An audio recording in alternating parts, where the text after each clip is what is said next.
নির্বিকার শহর ধীরে ধীরে নিজের শ্বাস বন্ধ করে ফেলে, এ কথাটি এখন যেন ঢাকার প্রেক্ষাপটে একেবারে সময় উপযোগী। তবে শ্রাবণের বৃষ্টিতে সেই দমবন্ধ পরিবেশে কিছুটা স্বস্তি ফিরেছে। ২৮ জুলাই ঢাকার AQI বা বায়ু গুণমান সূচকে স্কোর ছিল ৯২, যা সহনীয় হিসেবে ধরা হয়। বিশ্বের ১২৬টি দূষিত শহরের মধ্যে ঢাকার অবস্থান এদিন ১৭তম অবস্থানে উঠে আসে। তথ্যটি প্রকাশ করেছে সুইজারল্যান্ড ভিত্তিক বায়ু মান পর্যবেক্ষণ সংস্থা IQER।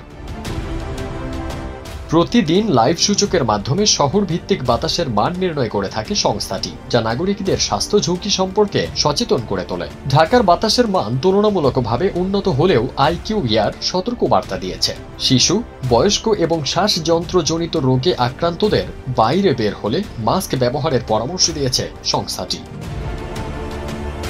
২৮ জুলাইয়ের প্রকাশিত তালিকায় সবচেয়ে দূষিত শহরের তালিকায় শীর্ষে রয়েছে বাহরাইনের রাজধানী মানামা, যার বায়ু গুণমান সূচকের AQI স্কোর ১৮০। ১৭৪ স্কোর নিয়ে দ্বিতীয় স্থানে অবস্থান করছে উগান্ডার কাম্পালা, আর ১৭২ স্কোর নিয়ে তৃতীয় স্থানে অবস্থান করছে DR কঙ্গোর কিনশাসা। এর সবগুলোই অস্বাস্থ্যকর শ্রেণীতে পড়ে।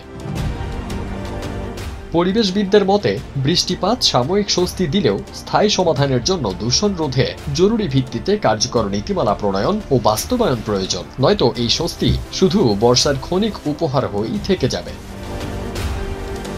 ফারদিন সানি, দেশ রূপান্তর।